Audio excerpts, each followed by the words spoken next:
সুপ্রিয় দর্শক, সর্বশেষ আপডেট বাংলা নিউজে আপনাদের স্বাগতম। শুরুতেই সংবাদ শিরোনামের পর থাকছে বিস্তারিত। শুরুতেই জানিয়ে দেব, ইউনূসের খেলা শেষ। দিল্লিতে বৈঠকে আওয়ামী লীগের নেতারা। 23শে জানুয়ারি প্রকাশ্যে এসে দেশে ফেরার ঘোষণা দেবেন শেখ হাসিনা। বিস্তারিত থাকছে প্রতিবেদনে। আরও জানিয়ে দেব, আওয়ামী লীগ ঠিক করবে বিএনপির ভাগ্য। ভোটে বড় ফ্যাক্টর হাসিনার সমর্থকরা। বিস্তারিত থাকছে প্রতিবেদনে। আরও জানিয়ে দেব, হামলার ঘটনায় বিক্ষোভ জামাতের সঙ্গে সন্ত্রাসী আচরণ করা হলে দাঁত ভাঙ্গার জবাব দেওয়া হবে। বিস্তারিত থাকছে প্রতিবেদনে। আরও জানিয়ে দেব, গণতন্ত্র নয় নির্বাচনের নাটক। আমেরিকার স্যাংশনের দিকে এগোচ্ছে বাংলাদেশ। বিস্তারিত থাকছে প্রতিবেদনে। আরও জানিয়ে দেব, এবার রাষ্ট্রদ্রোহের মামলা। শেখ হাসিনার বিরুদ্ধে চার্জ গঠন করবে আদালত। বিস্তারিত থাকছে প্রতিবেদনে। সুপ্রিয় দর্শক, এতক্ষণ শুনছিলেন সংবাদ শিরোনাম, এখন শুনবেন বিস্তারিত। তার আগে ভিডিওটি ভালো লাগলে এবং সর্বশেষ আপডেট নিউজ পেতে চ্যানেলটি সাবস্ক্রাইব করুন। ধন্যবাদ। বাংলাদেশের নির্বাচন আসন্ন, আর এই নির্বাচনের মুখে আওয়ামী লীগ সক্রিয় হচ্ছে। অন্তত তারা যা করছে তাতেই খবরের শিরোনামে আসছে। দিল্লিতে আওয়ামী লীগের নেতারা সংবাদ সম্মেলন করছেন এবং সেই সংবাদ সম্মেলন নানাভাবে বাংলাদেশের রাজনীতিতে সেটা নতুন চাঞ্চল্যের সৃষ্টি করেছে। শোনা যাচ্ছে 21 জানুয়ারি শেখ হাসিনা সংবাদ সম্মেলন করবেন।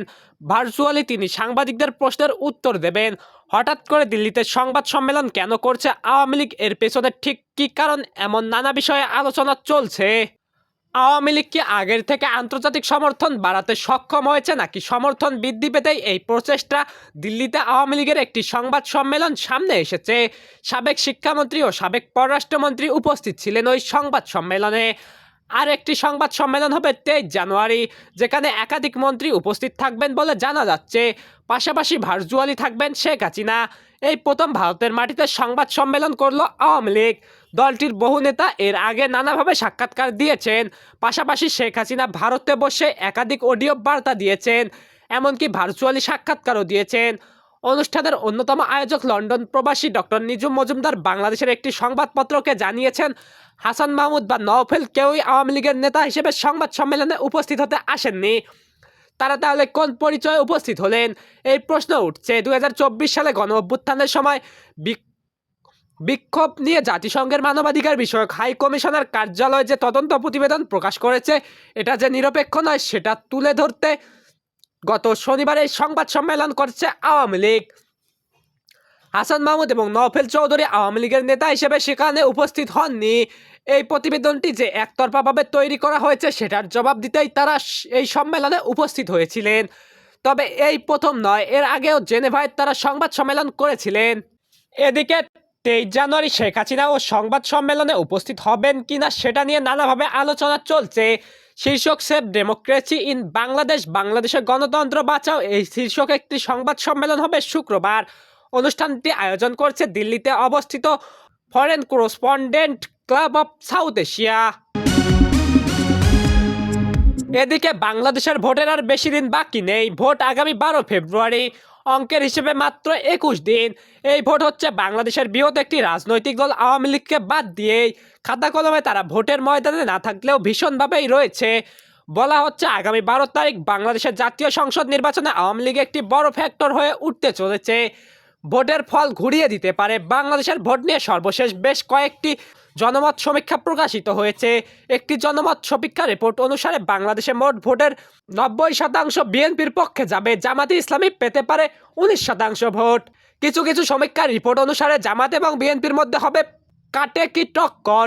বাংলাদেশের ত্রয়োদশ সংসদের লড়াই মূলত বিএনপি নেতৃত্বাধীন মধ্য ডানপন্থী জোট এবং জামাতে ইসলামী নেতৃত্বাধীন অতি ডানপন্থী জোট। কয়েক মাস আগেও যখন শোনা যাচ্ছিল আওয়ামী লীগ নির্বাচনে অংশ নিতে পারে, সেই সময় যে জনমত সমীক্ষা প্রকাশিত হয়েছিল সেই সব সমীক্ষায় দেখা গেছে হাসিনার দল আওয়ামী লীগ তালিকার প্রথম সারিতে রয়েছে। তালিকার দ্বিতীয় স্থানে রয়েছে বিএনপি এবং তাদের পরেই জামাত। বাংলাদেশ এবং আন্তর্জাতিক রাজনৈতিক বিশ্লেষকদের মতে জামাত মূলত মৌলবাদী দল, কিন্তু সময়ের সঙ্গে তাল মিলিয়ে তারা তাদের অবস্থান এখন আগের থেকে অনেকটাই বদলে নিয়েছে। কিছুদিন আগে জামাত নেতা শফিকুর রহমান বলতে শোনা যায় যে দেশের সাথে তারা বিএনপির সঙ্গে কাঁধে কাঁধ মিলিয়ে কাজ করতে রাজি। মঙ্গলবার 20 জানুয়ারি রাজধানীর একটি হোটেলে জামাত আয়োজিত পলিসি সামিট 2026-এর দলের তরফ থেকে তাদের ভবিষ্যৎ রাজনীতির একটি রূপরেখা দেওয়া হয়। সেই রূপরেখার শিরোনাম নতুন সমৃদ্ধ বাংলাদেশ। সম্মেলনে ডক্টর শফিকুর রহমান বলেন, দীর্ঘদিনের কর্তৃত্ববাদী শাসনের পর বাংলাদেশ এখন একটি সংবেদনশীল গণতান্ত্রিক প্রক্রিয়ার রূপান্তরের মধ্যে দিয়ে যাচ্ছে। এই পরিস্থিতিতে আসন্ন নির্বাচন শুধু একটি রাজনৈতিক আয়োজন নয়, বরং এটি 18 কোটির বেশি মানুষের দেশের জন্য শাসন ব্যবস্থার নতুন দিশা নির্ধারণের একটি গুরুত্বপূর্ণ মুহূর্ত। জামাত আমির বলেন, শিক্ষিত তরুণেরা শিক্ষা অনুযায়ী কাজ খুঁজে পেতে হিমশিম খাচ্ছেন। নারীরা এখনও কাঠামোগত বাধার মুখে পড়ছেন। প্রতিদিন কঠোর পরিশ্রম করেও কোটি কোটি মানুষ সামান্য একটি সংকটে দারিদ্র্যের দিকে ঝুঁকছে।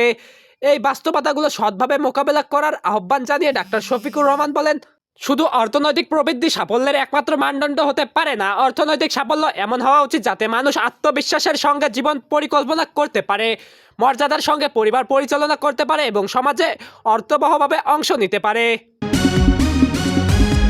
এদিকে একটি দল পরিকল্পিতভাবে মব তৈরি করে নির্বাচনী পরিস্থিতি ঘোলাটে করার চেষ্টা করছে বলে জানিয়েছেন বাংলাদেশ জামাতে ইসলামের কেন্দ্রীয় নির্বাহী পরিষদ সদস্য মোহাম্মদ মোবারক হোসেন।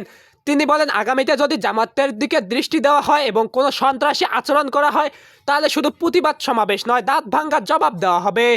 জামাত নেতাকর্মীদের উপর সন্ত্রাসী হামলার প্রতিবাদে সকালে রাজধানীর মিরপুরে এক বিক্ষোভ মিছিল অনুষ্ঠিত হয়। মিছিলটি মিরপুর 60 ফিট বারের মোল্লা থেকে শুরু হয়ে আমতলায় গিয়ে সমাবেশের মাধ্যমে শেষ হয়। বিক্ষোভ মিছিলোত্তর সমাবেশে একথা বলেন মোবারক হোসেন। এই সময় বিশেষ অতিথি হিসেবে উপস্থিত ছিলেন কেন্দ্রীয় কর্মপরিষদ সদস্য ও ঢাকা মহানগর নায়েবে আমির আব্দুর রহমান মুসা, কেন্দ্রীয় শ্রমিক কল্যাণ ফেডারেশনের সহসভাপতি লস্কর মোহাম্মদ তাসলিম এবং শ্রমিক কল্যাণ ফেডারেশনের ঢাকা মহানগর উত্তর সভাপতি মোহাম্মদ মুহিবুল্লাহ। অন্যান্যের মধ্যে উপস্থিত ছিলেন মিরপুর পূর্ব থানার আমির শাহ আলম তুহিন, কাপরুল পশ্চিম থানার আমির অধ্যাপক মতিন খান, বাংলাদেশ ইসলামী ছাত্র শিবিরের কেন্দ্রীয় অর্থ সম্পাদক আনিসুর রহমান, মহানগর পশ্চিম সেক্রেটারি মহিবুল্লাহ হুসাইন সহ স্থানীয় নেতারা। বিক্ষোভ সমাবেশে জামাতে ইসলামের কেন্দ্রীয় নির্বাহী পরিষদ সদস্য মোবারক হোসেন বলেন, আমরা শান্তিপূর্ণ নির্বাচন চাই, আমরা কোনো বিশৃঙ্খলা চাই না। নির্বাচনে আচরণবিধি দেখার দায়িত্ব নির্বাচন কমিশনের, কিন্তু একটি দল আচরণবিধি মনিটরিংয়ের নামে সন্ত্রাসী কর্মকাণ্ড পরিচালনা করছে, পরিকল্পিতভাবে মব তৈরি করে নির্বাচনী পরিস্থিতি ঘোলাটে করার চেষ্টা করছে। তিনি হুঁশিয়ারি উচ্চারণ করে বলেন, তারা যদি আমাদের সঙ্গে বিশৃঙ্খলা করতে আসে, আমরা ছাড় দেব না। দেশের মানুষ আগামীতে জামাতকে ক্ষমতায় দেখতে চায়।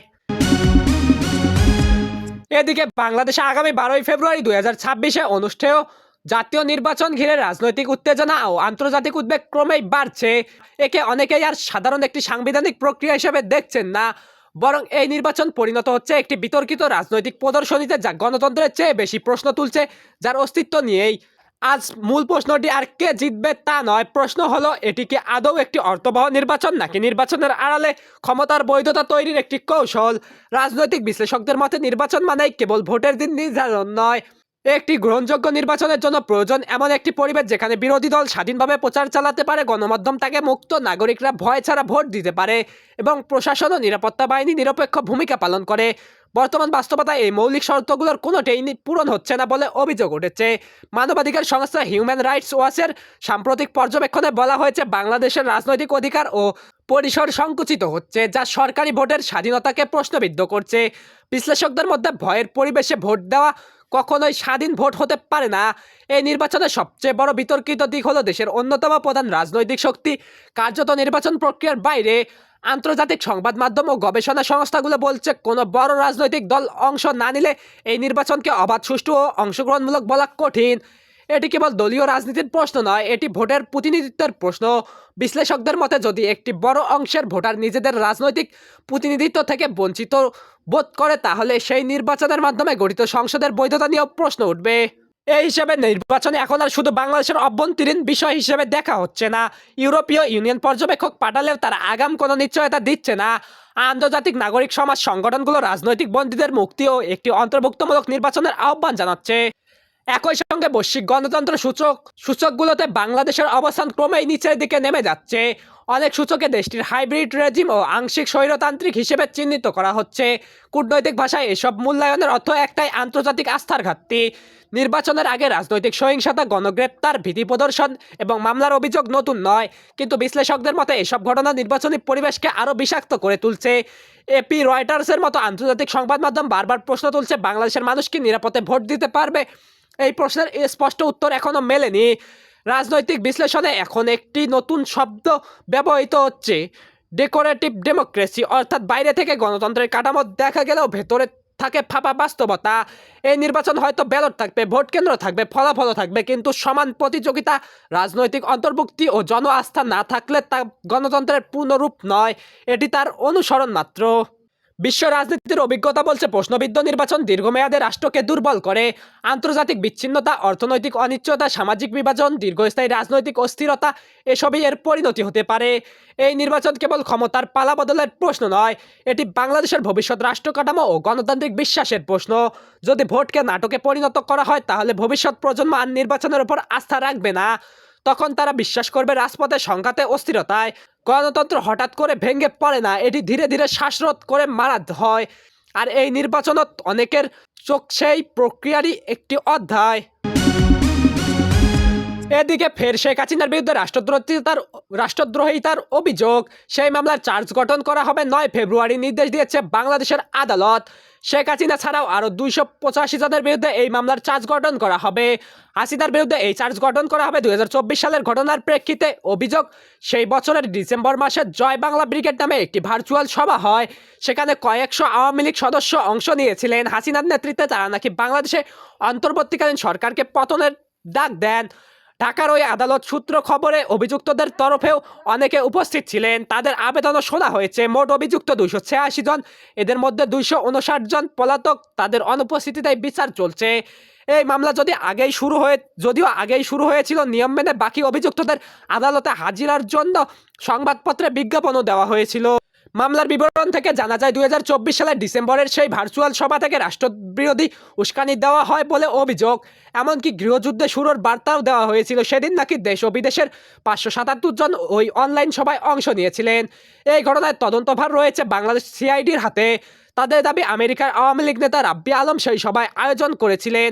এরপর 2025 সালের 27 মার্চ হাসিনা সহ 72 জনের বিরুদ্ধে দেশদ্রোহিতার অভিযোগ আনা হয়। সিআইডির এক কর্মকর্তা জানান, 14 আগস্ট হাসিনা সহ 286 জনের বিরুদ্ধে অভিযোগ করা হয়। পরে তাদের বিরুদ্ধে গ্রেপ্তারি পরোয়ানা জারি করা হয়েছিল।